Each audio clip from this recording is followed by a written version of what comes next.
الحمدللہ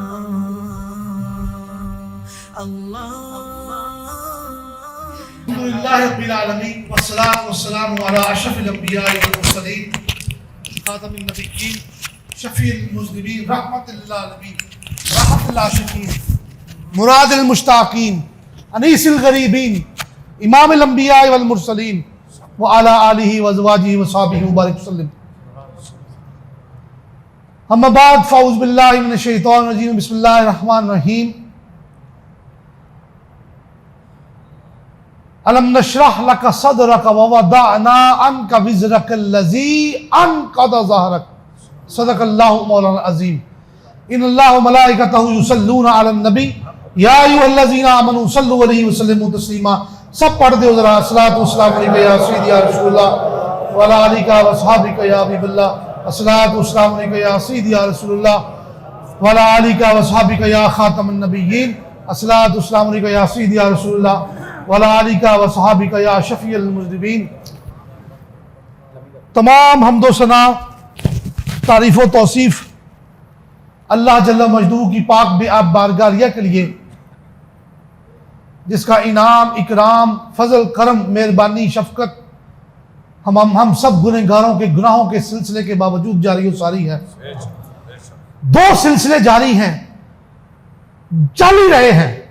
دعا کریں ایک سلسلہ ختم ہو جائے دوسرا چلتا رہے. ایک سلسلہ ہے ہمارے گناہ کا، ہماری نافرمانی کا، اور ایک سلسلہ ہے اس کی عطا کا. دعا کریں ایک سلسلہ ختم ہو جائے. کون سا؟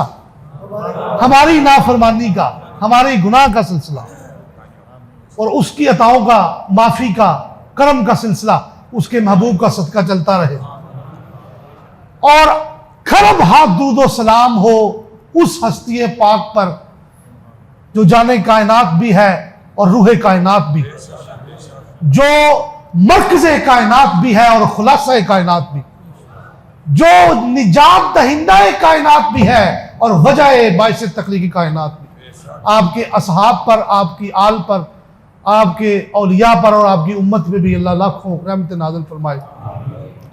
حاضرین محترم، میں مالک و مولا مالک حقیقی کا جتنا بھی شکر ادا کروں کم ہے کہ آج حضور قبلہ عالم کی سرزمین پر ایک دفعہ پھر آپ کے درمیان حاضری ہوئی، اور اللہ پاک نے یہ شرف بخشا کہ آج زہد الانبیاء حضرت بابا فرید الدین مسعود گنج شکر کے دربار اقدس پر حاضری اللہ پاک نے یہ توفیق عطا فرمائی، شرف بخشا. اور اس کے بعد اس حاضری کے بعد فوراً حضور بابا صاحب کے منظور نظر فیض یافتہ حضور قبلہ عالم کے مزار مبارک پر حاضری نصیب ہوئی. اللہ کریم آپ کے درجات بلند فرما دیں، آپ کے فیض کو شرق سے غرب تک اللہ پہنچائے، اور اس فیض میں سے ہمیں بھی حصہ وافر عطا فرمائے. کسی زمانے میں مجھے بڑے پرانے بابے نے ایک بات سنائی. کسی زمانے میں حضور خواجہ نور محمد مہاروی قبلہ عالم کے مزار پہ ایک فارسی شعر لکھا ہوا تھا. وہ شعر مجھے یاد نہیں کیا ہے، لیکن اس کا ترجمہ میں آپ کو بتاتا ہوں. اور یہ آپ کا قول تھا خواجہ صاحب کا قبلہ عالم کا.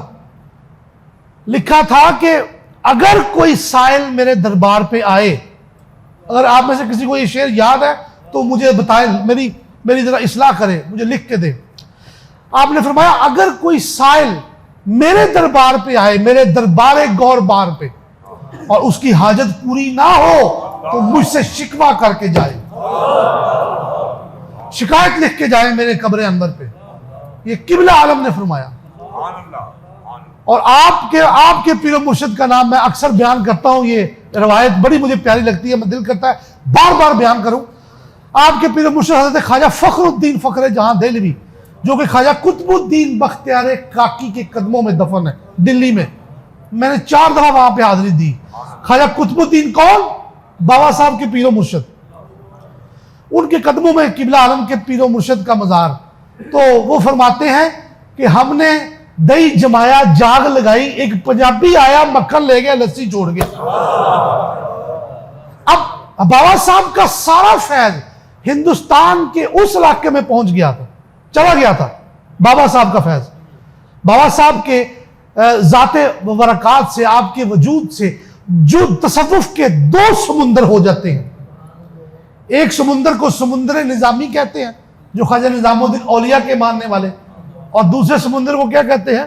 سمندر صابری، جو حضرت علاؤالدین علی احمد صابر کلیری. ویسے تو بابا صاحب کے بہت خلیفہ ہیں، لیکن دو بڑے خلیفہ نظام الدین اور صابر پیا کلیری، ان دو سے دو سلسلے نکلتے ہیں، چشتی نظامی اور چشتی صابری.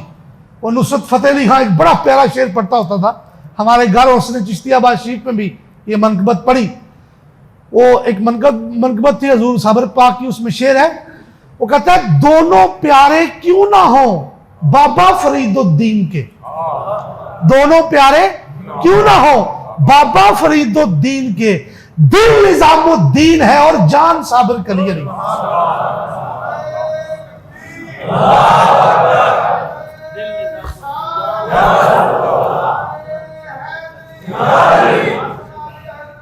دل نظام الدین ہے اور جان صابر کلیری. تو سارا فیض ادھر جا چکا تھا اولیاء اللہ. یہ جو ہستی پاک ہے قبلہ عالم، جن کے ہم نمک خوار ہیں، احسان مند ہیں، یہ ہمارے محسن ہیں، یہ بابا صاحب کا فیض پھر مغربی پنجاب میں واپس لے کر آئے.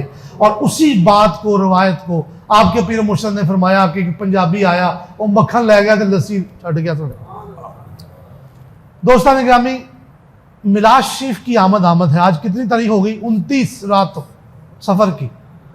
تو میں نے ایک روایت حضور کی برکت کے حوالے سے میں بیان کرنی ہے. اور یہ جو سفر کا مہینہ ہے، اس میں بڑے صوفیاء اولیاء اللہ وصال فرما گئے. مثلا اعلیٰ حضرت کا وصال اسی مہینے میں ہے، داتا حضور کا وصال اسی مہینے، عرس مبارک ہوتا ہے. امام اعظم کا بھی سفر میں ہی ہے نا آپ صاحب، امام اعظم ابو حنیفہ کا وصال. کیوں مفتی صاحب؟ مجدد ثانی کا وصال مبارک. میں آج جمعہ جو ہے وہ مجدد پاک کے موضوع پہ پڑھایا. اور پھر آج 28 سفر ہے، حضرت امام حسن کا یوم شہادت اسی مہینے میں ہے. اور میں ابھی ہم کھانا کھا رہے تھے تو میزبان محفل جناب قبلہ حکیم مشتاق صاحب نور مہلوی فرمانے لگے کہ میرے ابا جان کا بھی آج یوم وصال ہے. تو میں ان کو مبارکباد دوں گا کہ ان کے والد صاحب کا، اور اگر اسلامی تاریخ دیکھیں تو والد صاحب کا اور امام حسن کا یوم وصال جو ہے وہ اکٹھا ہو جاتا ہے. تو آخر میں نے ضرور حضرت امام حسن کی شان میں ایک دو روایات بیان کرنی ہے. دوستان گرامی، پہلا ایک کلیہ ذرا ذہن میں رکھیں کہ سرکار دو عالم نور مجسم، شفیع معظم، مطلوب کائنات اور مقصود کائنات، میرے اور دو جہاں کے آقا و مولا، آپ کے اوپر اللہ نے نبوت کا دروازہ بند کیا ہے اور آپ کو خاتم النبیین بنایا. اس کے بعد کسی بھی صورت، کسی بھی شکل، اگر نعوذ باللہ من ذالک کسی کو ہم نبی ماننے سمجھیں، گمان بھی کریں تو دائرہ اسلام سے خارج ہو جائیں. لیکن نبوت کا دروازہ بند ہوا ہے، فیض بند نہیں ہوا. ایسا ہی حضور کو خاتم النبیین بنایا اور تاجدار ختم نبوت کا ٹائٹل عطا فرمایا اور ختم نبوت کے تخت پر بٹھایا. لیکن نبوت کا فیض بند نہیں ہوا. سرکار دو عالم علیہ السلام کی ذات و برکات سے جو معجزات رونما ہوئے، اس کا فیض حضور کی امت کے اولیاء اللہ کو ملتا رہا اور ملتا رہے گا. ٹھیک، اس میں سے ایک چھوٹی سی مثال، ایک واقعہ میں آپ کو سناتا ہوں. کئی واقعات ہیں. حضور نبی کریم علیہ السلام برکتوں کا سرچشمہ ہے، برکتوں کا. سرکار دو عالم علیہ السلام نے جس چیز سے محبت فرمائی وہ امورٹل ہو گئی، لا فانی ہو گئی، وہ مرنے والی نہیں، وہ ختم ہونے والی نہیں. حضور کی ذات سے جو برکتیں شروع ہوئیں آج تک جاری و ساری ہیں اور ہم ان سے فیض لے رہے ہیں. صحابہ نے لیا، تابعین نے فیض لیا ان برکتوں سے جو مصطفیٰ کے وجود سے اللہ نے جاری کی. تابعین، تبع تابعین نے لیا، اولیاء کرام نے لیا، اور پھر ہم، میں اور آپ گنہگار، حضور کی امت، حضور کی گنہگار امت اس برکتوں سے فیض لے رہے ہیں.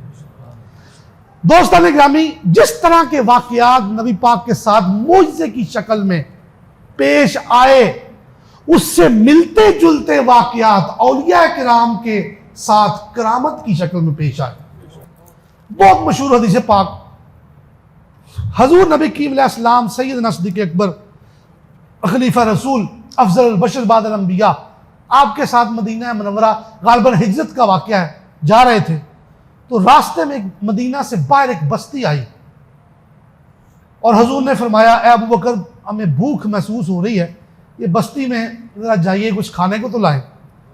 تو سیدنا صدیق اکبر رضی اللہ تعالیٰ عنہ آپ سرکار نے ایک بستی میں گھر تھا ایک مسیدہ سا، اس کا دروازہ کھٹکھٹایا اور ایک اماں باہر آئی اور حدیث پاک میں اس کا نام ام معبد لکھا گیا۔ وہ باہر آئی تو اس سے کہا کہ گھر میں کوئی مرد ہے؟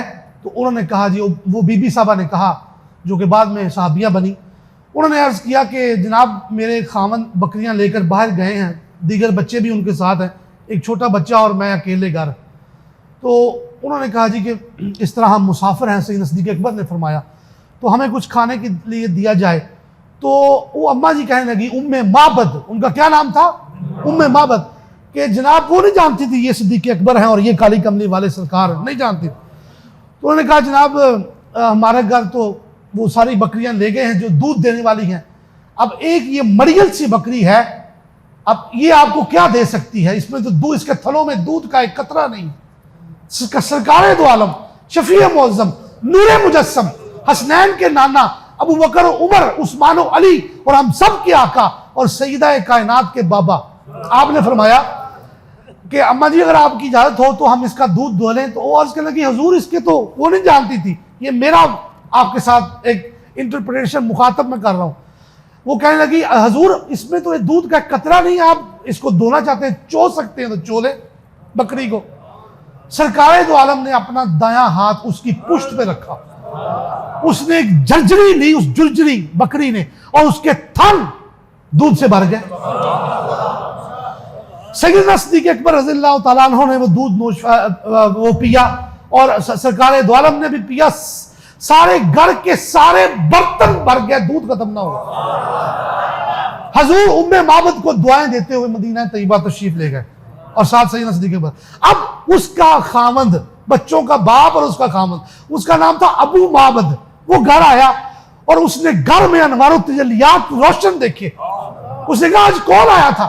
اب اس مائی صاحبہ نے نہ مصطفیٰ سے پوچھا کہ آپ کون ہیں، نہ ان کا نام پوچھا، نہ ان کا تعارف پوچھا سیدنا صدیق اکبر کا، نہ میرے آقا کا۔ تو مائی صاحبہ نے کہا کہ آج فرضی ایک نام رکھ دیا جو کہ ہے تو فرضی لیکن ہے حقیقی۔ انہوں نے کہا جی آج ہمارے گھر میں مبارک آئے تھے۔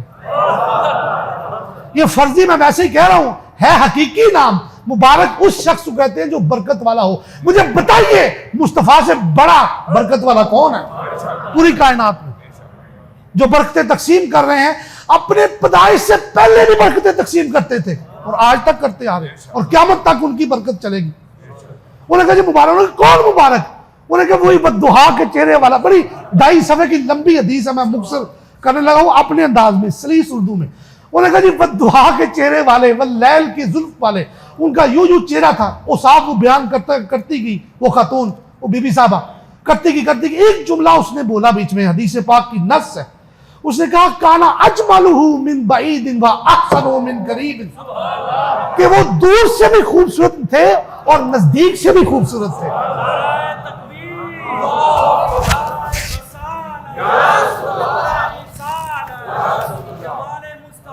زندہ باد، ایک ذرا نعرہ لگائیں سارے بلند آواز سے، آمد مصطفیٰ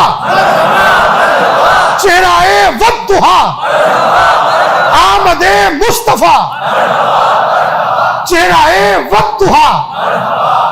اچھا اس بی بی صاحبہ نے کہا جی وہ دور سے بھی حسین تھے اور جب قریب آتے تب بھی حسین۔ بعض لوگ دور سے حسین نظر آتے ہیں، قریب آئیں تو کوجے نظر آتے ہیں۔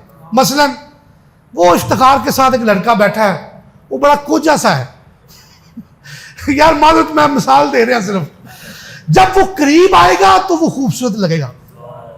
اب وہ نکر میں کو بندہ بیٹھا ہے، وہ بڑا حسین لگ رہا ہے، لیکن جب قریب آ جائے گا تو کوجا ڈرٹی لگے گا، ٹھیک ہے؟ تو حضور کی ذات، حضور کی آل کی شان یہ ہے کہ وہ دور سے بھی حسین ہے اور قریب سے بھی حسین ہے۔ وہ دور سے بھی حسین. اب ام معبد نے مصطفیٰ کو براہ راست دیکھا حضور کے زمانے میں اور کہا کہ وہ دور سے بھی سونا اور قریب سے بھی سونا. 13 صدیوں کے بعد مصطفیٰ کی آل میں ایک بچہ پیدا ہوا جسے پیر میر علی شاہ کہا جاتا ہے. اس نے لکھا کہ مخ چند بدن شاہ شانی ہے، متھے چمکے لاٹ نورانی ہے. آگے کی آپ صاحب، کالی زلف تے اکھ مستانی ہے، مخمور اکی ہند مند بریاں. اس نے قریب سے دیکھا، وہ بی بی نے ام معبد نے تو تعریف کی. پیر میر علی شاہ صاحب نے مصطفیٰ کو 13 صدیاں بعد دیکھا تو یہ تعریف کی. 13 صدیاں بعد آپ تشریف گئے. حضرت عباس رضی اللہ تعالیٰ عنہ عرض کرتے ہیں یا رسول اللہ آپ کو ایک بچپن کا واقعہ نہ سناؤں؟ تو حضور نے فرمایا سنائیے میرے پیارے چچا. بڑا پیار تھا آپ کو سیدنا عباس کے ساتھ. تو انہوں نے کہا جی کہ حلیمہ سعدیہ کے گھر تھے آپ، حلیمہ سعدیہ کے گھر. تو میں آپ کا پتہ لینے گیا، چھوٹے بچے تھے آپ پنگوڑے میں. تو میرا لڑکپن تھا سمجھ لیں، اور آپ کا بالکل ہی بچپن پنگوڑے والا بچپن. اب پنگوڑے یہ ذہن میں رکھیں، پنگوڑے والا بچہ چل پھر نہیں سکتا، اور اگر چلنا پھرنے لگ پڑے تو پھر پنگوڑے والا نہیں رہتا. تو حضور پنگوڑے میں آرام فرما تشریف فرما تھے. تو میں آپ کی حضور پتہ کرنے گیا آپ کا، سرکار دو عالم صلی اللہ علیہ وسلم کو وہ فرما رہے ہیں سیدنا عباس. تو سرکار میں آپ کا بی بی حلیمہ سعدیہ کے گھر آپ کی خیر خبر لینے آیا تو اچانک میں نے دیکھا آسمان کے اوپر 14ویں کا چاند چمک رہا ہے اور وہ دائیں بائیں حرکت کرتا ہے. میں بڑا حیران ہوا کہ یہ کیا ماجرا ہے، آج 14ویں کا چاند اپنی آب و تاب پہ ہے تو حرکت کیوں کرتا ہے، میں تحرک کیوں ہے دائیں اور بائیں. اچانک حضور پگوڑے پہ لیٹے ہوئے میری نظر آپ کے ہاتھوں پہ پڑی. آپ کا ہاتھ جدھر ہل جاتا چاند ادھر ہل جاتا، آپ کا ہاتھ جدھر ہل جاتا چاند ادھر ہل جاتا. 2-3 مختلف الفاظ کے ساتھ یہ روایت ہے. حضور فرماتے ہیں چچا عباس چاند مجھ سے باتیں کرتا اور جب میں روتا تو مجھے ہنساتا. چاند مجھ سے باتیں کرتا. اور پھر عباس فرماتے ہیں حضور میری ایک نگاہ چاند پر ہوتی اور ایک آپ کے چہرہ انور پر. آپ کا چہرہ چاند سے زیادہ حسین تھا. تو یہ حضرت عباس نے آپ کو دیکھ کر کہا، دیکھ کر. تو 13 صدیوں بعد آپ کا ایک غلام بریلی میں پیدا ہوا جس کا نام احمد رضا خان ہے. اس نے کیا لکھا، پیش نظر وہ نو بہار سجدے کو ہے دل بے قرار. پیش نظر وہ نو بہار سجدے کو ہے دل بے قرار. ٹھہریے روکیے سر کو روکیے، ہاں یہی امتحان ہے. وہ جو نہ تھے تو کچھ نہ تھا، وہ جو نہ ہو تو کچھ نہ ہو. جان ہے وہ جہان کی، جان ہے تو جان ہے. اب حضرت عباس نے لائیو دیکھا مصطفیٰ کو براہ راست حضور کے زمانے میں تو یہ شان بیان کی. جنہوں نے حضور کو براہ راست لائیو نہیں دیکھا، حضور کا زمانہ نہیں پایا، وہ 14 صدیوں بعد آئے، 13 صدیوں بعد آئے، وہ گل عرشوں پار کی کر گئے. تو خیر وہ تعریفیں کی اس بی بی نے. تو انہوں نے کہا خامد نے ابو معبد نے کہ تم نے زیادتی کی مجھے بتایا نہیں. تو کچھ دن گزرے تو وہ مائی صاحبہ جو تھی صحابیہ، جو کہ اس وقت صحابیہ ابھی نہیں بنی تھی، تو وہ سودا سرب لینے گئی. اس نے کہا دکاندار نے کہ یہ ساتھ ہی ایک بستی ہے جسے یسرب کہا جاتا ہے، یسرب وہاں سے مل جائے گی. تو وہ مائی صاحبہ جو تھی وہ وہاں پہ سے روانہ ہوئی اور مدینہ شہر میں داخل ہوئی، اور ساتھ وہی بچہ تھا جو اس وقت حضور کی آمد کے وقت گھر میں موجود تھا. تو وہاں پہ مدینہ بازار میں سیدنا صدیق اکبر کسی کام سے آئے ہوئے تھے، اور بچے نے چیخ کر ماں سے کہا کہ اماں یہ وہ شخص ہے جو مبارک کے ساتھ اس دن موجود تھا. تو مائی نے پکڑ لیا سیدنا صدیق اکبر کو تو پوچھا اینا مبارک، مبارک کہاں ہے؟ تو صدیق اکبر نے کہا کون سا مبارک، کون مبارک؟ تو انہوں نے کہا وہی جنہوں نے بکری کی پشت پر ہاتھ رکھا تھا. تو آپ نے فرمایا آؤ. تو دونوں کو ماں اور بیٹے کو لے کے بارگاہ مصطفیٰ میں تشریف فرماؤ. حضور نے بڑے محبت سے ان کا استقبال کیا، بڑا اعزاز تکریم سے نوازا. حضور نے بڑا محبت کی، اسلام کی دعوت دی. دونوں نے کھڑے کھڑے کلمہ پڑھا. اب میں نے بات یہ کیوں سنائی آپ کو کہ سرکار دو عالم کا وصال وہ مبارک ہوا 10 سال مدنی دور گزرے، سیدنا صدیق اکبر کا 2.5 سالہ دور گزرا، ابو سیدنا عمر فاروق کے 11-12 سالہ دور کے آخری سالوں میں قحط پڑ گیا، قحط پڑ گیا، پورے مدینے میں دودھ ختم ہو گیا۔ اب آپ کو پتا نا قحط کس چیز کو کہتے ہیں؟ ہر چیز کی قلت کیا خاتمہ ہی ہو جاتا ہے، گندم بھی، اجناس بھی، دودھ بھی، گوشت بھی، اس کو قحط کہتے ہیں۔ ٹھیک ہو گیا، بارش نہیں پڑتی، قحط پڑ گیا، ہر مدینے کے ہر گھر میں دودھ ختم ہو گیا۔ ام بابت کے گھر وہ بکری آج تک 22 سالوں میں موجود تھی، ام بابت کے گھر ہر ایک کو دودھ مل جاتا تھا۔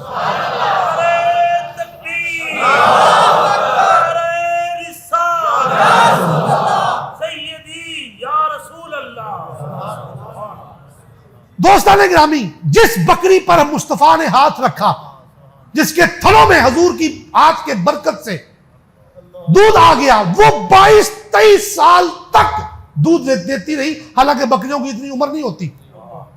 بات سمجھ گئے آپ؟ وہ بکری تھی جو کمزور اور مڑیل ہونے کی وجہ سے اس کے شوہر کے ریوڑ کے ساتھ باہر نہیں جا سکی، اس پر مصطفیٰ نے نکارہ بکری پر ہاتھ رکھا تو وہ اتنے سال دودھ دیتی رہی۔ تو آپ کے اصحاب اور آل اور اولیاء کا فیض کیسے ختم ہو سکتا ہے؟ اب آئیے حضرت صاحب کرمہ والے سرکار پر کہ کیسے نبی پاک کے معجزات کا فیض اولیاء اکرام کو کرامات کی صورت میں ملتا ہے۔ میں نے پہلے بھی یہ واقعہ سنایا لیکن میں نے جوڑنا حضور کے ساتھ ہے، ذرا سنیے۔ جڑاوالا کے پاس ایک گاؤں ہے چودھریاں والا، آج بھی موجود ہے، میں وہاں گیا ہوں، جڑاوالا تحصیل جڑاوالا ضلع فیصل آباد۔ حضرت صاحب کرمہ والے رحمۃ اللہ علیہ کی بازو ٹوٹ گئی، بڑے حضرت صاحب کی، جن کی وجہ سے اس گلستان کو کرمہ والا کہا جاتا ہے۔ ان کی بازو ٹوٹ گئی اور وہاں سے ایک حکیم صاحب مرید تھے آپ کے، وہ آئے دربار شریف کرمہ والا شریف جمعہ پڑھنے۔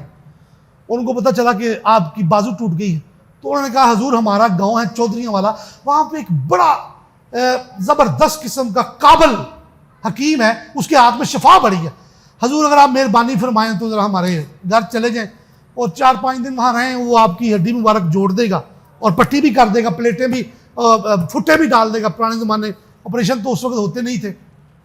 آپ نے فرمایا چلو، آپ چلے گئے۔ تو اب وہ غریب آدمی تھا جو مرید تھا آپ کا، تو اب حضرت صاحب دوسرے کمرے میں ہیں، میاں بیوی تیسرے کمرے میں بند کمرے میں بات کر رہے ہیں۔ وہ میاں کہتا ہے خاون جو آپ کو لے کے گیا اس پنڈ چودھریاں والا میں، وہ کہتا ہے بیوی کو کہ حضرت صاحب نے ہمارے پاس ہی رہنا ہے 4-5 دن 6 دن، تو آپ سرکار نے مالش بھی کرانی ہے اور اپنی بازو جو ٹوٹ گئی ہے وہ جڑوانی ہے۔ تو وہ بیوی کہندی ہے اسی تے غریب لوگ ہیں، حضرت صاحب دا پتہ لینا آن گے لوکی تے اسی روٹی کتوں کھواواں گے۔ تو وہ خاوند آگے سے صاحب ایمان تھا، وہ کہنے لگا کہ جو آئے ہیں نا وہ اپنا بھی میرا بھی اور تیرا بھی بندوبست کر کے آئے، تو یہ روٹی کی فکر نہ کر، کرما والوں کا غلام ہو اور بھوکا مر جائے یہ ہو نہیں سکتا۔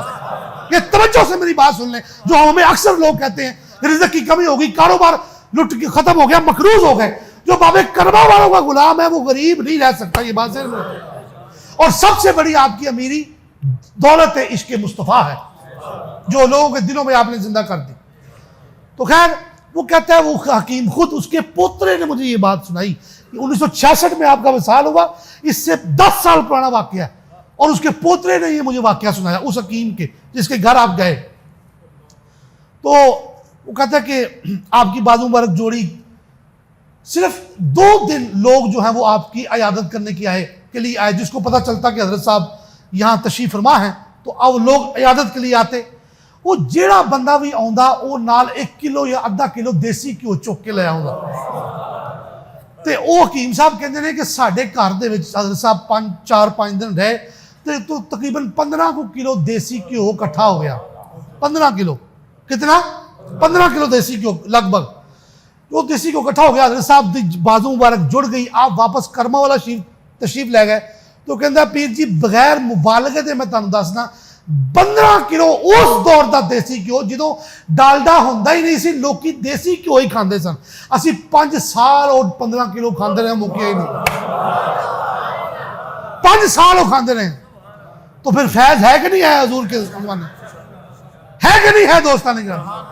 تو یہ وہ برکتیں ہیں۔ واقعات تو بہت سارے میں سنا سکتا ہوں لیکن بات کو ختم کرنے لگا ہوں کہ دوستو آج امام حسن پاک کا یوم وصال ہے. حضور کے بڑے نواسے، بڑے شہزادے علی المرتضیٰ کے، جن کے نانا مطلوب کائنات ہیں، مقصود کائنات، جن کی اماں جان، امی جان ساری دنیا کی عورتوں کی سردار اور جنتی عورتوں کی سردار، جن کے بابا حیدر کرار، جن کے چھوٹے بھائی سید الشہداء، اور وہ خود امام الاتقیاء سید الاسقیاء، جن کے در سے کوئی خالی نہیں گیا غیر بھی، سیدنا امام حسن مجتبیٰ رضی اللہ تعالی عنہ. آپ کی کنیت خود حضور سیدنا رسول اللہ نے رکھی، ابو محمد.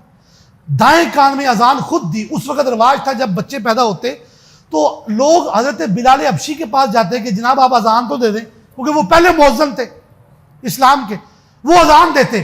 لیکن جب حسن پیدا ہوئے تو پہلی اذان میرے مصطفیٰ نے آپ کے کان میں دی، اور پھر آپ کا نام ابو محمد رکھا. اور اپنی گود میں ان کو کھلاتے. ایک مرتبہ حضور منبر پہ خطبہ دے رہے تھے تو مسجد میں سیدنا امام حسن داخل ہونے لگے تو اچانک گرنے لگے، تو نبی پاک نے خطبہ چھوڑ کر ان کو اپنی گود میں اٹھایا اور پیار کیا. اسی طرح حسین کے ساتھ کرتے. یہ کیوں ایسے کرتے؟ اب خطبہ تو نہیں چھوڑا جا سکتا کسی بچے کے لیے، کہ چھوڑا جا سکتا ہے، لیکن سرکار دو عالم علیہ السلام شریعت کے مالک ہیں، بادشاہ ہیں. وہ اس طرح گود میں خطبہ چھوڑ کے اس لیے لیتے تھے کہ میرے بعد ان دونوں نے بہت قربانیاں دینی ہیں، آج میں ان کو گود میں نہ لوں گا تو کربلا میں کہیں قدم نہ لٹکڑا جائیں. سیدنا صدیق اکبر افضل بشر بعد الانبیاء جا رہے ہیں اور سامنے حضرت امام حسن کھیل رہے ہیں، چھوٹے بچے ہیں، کندھوں پہ اٹھا لیا اور فرمایا میرا باپ تم پر قربان. امام حسن کو یہ بات علی المرتضیٰ نے سن لی. وقت گزرا، سیدنا امام حسن کے گھر پہلا بیٹا پیدا ہوا، اس کا نام علی المرتضیٰ نے ابو بکر رکھا. ابو بکر، اور وہ ابو بکر جو کربلا میں شہید ہوا. بات ایسے ہی اپنے چچا کے ساتھ. تو دوستان گرامی، سرکار دو عالم نے فرمایا اللہ پاک کی 3 حرمتیں ہیں. میری امت میں جس نے ان حرمتوں کا ادب کیا، احترام کیا، اس کی دنیا بھی سنور گئی، آخرت بھی سنور گئی. جس نے ان 3 حرمتوں کا پامال کیا اس کی دنیا بھی تباہ اور آخرت بھی تباہ. تو عرض کیا حضور وہ 3 حرمتیں کون سی ہیں؟ آپ نے فرمایا پہلا دین اسلام، دوسری میری ذات، اور تیسری میری آل. نقطہ بیان کیا ہے قبلہ سیدی صاحب نے کہ جنت اور دوزخ کی کنجیاں سیدنا صدیق اکبر کو دے دی ہیں، لیکن یہ بھی بیان کر دینا چاہیے تھا کہ جنت کے مالک حضرت امام حسن و حسین حضور نے بنا دیے. آپ میں سے کون سا ایسا شخص ہے جس نے یہ حدیث نہیں سنی کہ میرے حسن اور حسین جنتی جوانوں کے سردار ہیں؟ اور سردار کیا ہوتا ہے؟ مالک ہی ہوتا ہے نا، جو اس کے حکم کے بغیر قبیلہ ادھر کا ادھر نہیں ہو سکتا. اور دوستوں مجھے آپ یہ بتائیں، کوئی بڈھا بھی جنت میں جائے گا؟ جائے گا؟ سب جوان ہو گئے، یعنی سارے جنتیوں کے سردار حسن حسین. لیکن کنجی سیدنا صدیق اکبر کے پاس ہے. اگر وہ دروازہ ہی نہ کھولیں گے تو اندر کون جائے گا؟ سیدنا صدیق اکبر دروازہ ہی نہ کھولیں گے تو کون؟ مجھے بڑی پیاری حدیث پاک سنائی میرے قبلہ ڈاکٹر صاحب نے کہ ایک روز حضرت علی سیدنا صدیق اکبر کو دیکھ کے مسکرا رہے ہیں اور سیدنا صدیق اکبر علی المرتضیٰ کو دیکھ کے مسکرا رہے ہیں. تو سیدنا علی المرتضیٰ نے پوچھا کہ حضور آپ کیوں مجھے دیکھ کے مسکرا رہے ہیں؟ سیدنا صدیق اکبر سے پوچھا، اور سیدنا صدیق اکبر نے پوچھا کہ آپ بتائیں آپ مجھے دیکھ کے کیوں مسکرا رہے ہیں؟ تو سیدنا علی المرتضیٰ نے فرمایا، عرض کیا نہیں حضور آپ بتائیں. تو سیدنا صدیق اکبر کہنے لگے کہ مجھے ایک روز مصطفیٰ کریم صلی اللہ علیہ وسلم نے فرمایا تھا کہ اے ابو بکر، میں نے جنت کی ساری رسیدیں علی کو دے دی. رسید، اب اس کا میں ترجمہ ٹکٹ کے طور پہ کر لوں، پرچی کر لوں کہ جنت کی ساری ٹکٹیں میں نے علی کو دے دی. یہ کون کہہ رہے ہیں؟ رسول اللہ فرما رہے ہیں. اور بیان کون کر رہا ہے؟ راوی کون ہے؟ سیدنا صدیق اکبر. اور اب کہتے ہیں سیدنا صدیق اکبر کہ علی آپ بتائیں آپ مجھے دیکھ کے کیوں مسکرا رہے ہیں؟ تو علی المرتضیٰ نے فرمایا کہ حضور مجھے نبی پاک نے فرمایا تھا علی پرچی اسے ہی دینا جس کے دل میں صدیق کا ادب ہو. دوستوں صحابہ اور اہل بیت کی محبت لازم و ملزوم ہے. اگر جنت کے مالک حسنین ہیں تو کنجیاں صدیق اکبر کے پاس ہی ہیں. اگر ہم نے ان کی شان میں بال برابر بھی بے ادبی کی صدیق اکبر کی تو پھر اپنے آپ کو خارج از اسلام ہی سمجھے. بہت مشکل دور آ رہا ہے آگے. بہت مشکل. صحابہ کرام کی کوئی گستاخی کرتا ہے تو کوئی اہل بیت کی.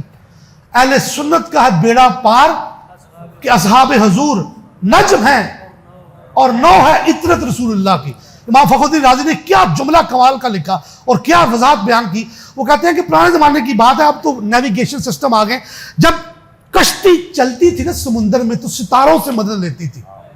حضور نے اپنی آل کو فرمایا کہ میری آل کشتی نوح کی مانند ہے, جو اس میں سوار ہو گیا نجات پا گیا اور جو اتر گیا وہ ہلاک ہو گیا.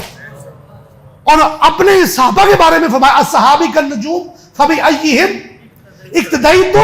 اقتدیتم, میرے صحابہ ستاروں کی مانند ہیں, جو ان کی پیروی کرے گا وہ ہدایت پائے جائے گا. اپنی آل کو فرما رہے ہیں کشتی, صحابہ کو فرما رہے ہیں ستارے. کشتی رات میں جب چلتی ہے تو ستاروں سے مدد مانگتی ہے. اب کشتی سے اتر جائیں تب بھی تباہی, اور ستاروں سے مدد چھوڑ دیں تب بھی تباہی, راستہ بھول جائیں گے. میری بات سمجھ گئے؟ تو یہ صاحب اہل سنت کا پھر بیڑا پار ہے کہ نہیں پار؟ دوستو 5 دریا ہیں ہمارے عقائد کے. پہلا عقیدہ توحید کا دریا, دوسرا عزت و عشق و محبت اور ادب رسول کا دریا, تیسرا اصحاب رسول کے ادب کا دریا, چوتھا آل رسول کی نسبت اور ادب کا دریا, پانچواں حضور کی امت کے اولیاء اللہ کا ادب کا دریا. یہ 5 دریا اہل سنت میں گم ہیں, باقی سب فرقے ایک ایک دریا والے ہیں. کوئی صحابہ کے دریا کو لے کے بیٹھا ہے, کوئی اہل بیت کو اونچا مانتا ہے اور ان کی بات سے بات کرتا ہے, صحابہ کی گستاخیاں کرتا ہے. کوئی صرف اولیاء اللہ کو اتنا بڑھا دیتا ہے کہ وہ صحابہ سے بڑھ کر شان بیان کر دیتا ہے. یہ بھی بات ٹھیک نہیں, میری بات سمجھ گئے؟ اور کوئی صرف توحید توحید توحید توحید کی گردان جاری ہے اس کے زبان پر, اس کو حضور کا ادب و میلاد یاد ہی نہیں. تو اے سنیو, اے کرما والو, آپ کو مبارک ہو کہ آپ 5 دریا والے ہیں.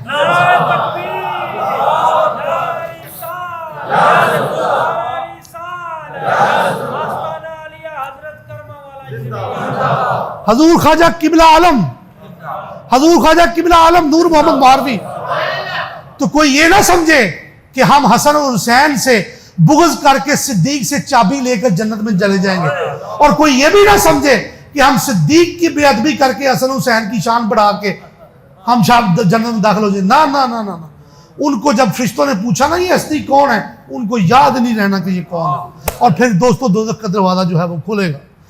اللہ کریم کی بارگاہ میں دعا ہے. آج بڑی مجھے ہمیشہ خوشی ہوتی ہے چشتیہ شریف آ کر. یہ اللہ کے محبوبوں کا قبلہ ہے, اور اولیاء اللہ یہاں پر ایسے ہی آتے ہیں جیسے کہ حج کی عقیدت رکھ کے. ہمارے بابا سرکار رحمۃ اللہ علیہ یہاں پر 3 دن قیام فرمایا کرتے تھے, اور جب بھی ہم آتے ہیں قبلہ مشتاق نور مولوی صاحب اپنی پلکیں ہماری راہوں میں بچھا دیتے ہیں, اور آپ سب لوگ بھی. تو آپ سب آپ کا بہت شکریہ. اب میں 2 چھوٹے اعلان کرنے لگا ہوں. 22 نومبر بروز اتوار بعد نماز عشاء چودھری رضوان صاحب کے گاؤں 6 چک جو کہ بالکل قریب ہی ہے آپ کے ہاں, سالانہ محفل ہوگی جو کہ ہر سال نومبر کے اسی آخری ہفتے میں ہوتی ہے. اس سال بھی دوبارہ سن لیں, 22 نومبر بروز اتوار بعد از نماز عشاء ہم پھر قبلہ عالم کی نگری میں حاضر ہوں گے. اور حافظ صاحب قبلہ اور 5 کٹ کے اور دسو کیڑی 13 جمعہ 13 نومبر بروز جمعہ بعد از نماز عشاء ہارون آباد کے اندر حافظ صاحب قبلہ پروفیسر ڈاکٹر غلام محی الدین صاحب کی زیر صدارت اور زیر قیادت اور زیر سیادت ہر سال ہم ختم نبوت کانفرنس کرواتے ہیں. وہ اس سال 13 نومبر کو ہوگی. سب کو دعوت ہے, اور خاص طور پہ یہ علماء کرام سیدی صاحب تشریف فرما ہیں, یہ ضرور تشریف لائیں اور ہمیں رونق بخشیں, عزت افزائی ہماری فرمائیں. اب آپ کا بہت شکریہ. اللہ کریم ہمارے اظہار و باطن کو بدل دے اور ہمارے اوپر اپنا لطف و کرم جاری و ساری رکھے. ہمیں نبی پاک کی محبت ادب غلامی میں رکھے, حضور کی محبت ادب غلامی میں مارے, اور حضور کی محبت ادب غلامی میں ہی اٹھائے, اور حضور کی شفاعت کبریٰ سے بھی ہمیں سرفراز فرمائے کہ اسی سے ہمارے دم قدم بہار ہے, اور اسی میں ہماری نجات و فلاح مضمر ہے. آمین بحرمت سید المرسلین خاتم النبیین شفیع المذنبین صلی اللہ تعالی علیہ سیدنا محمد و علیہ وسلم.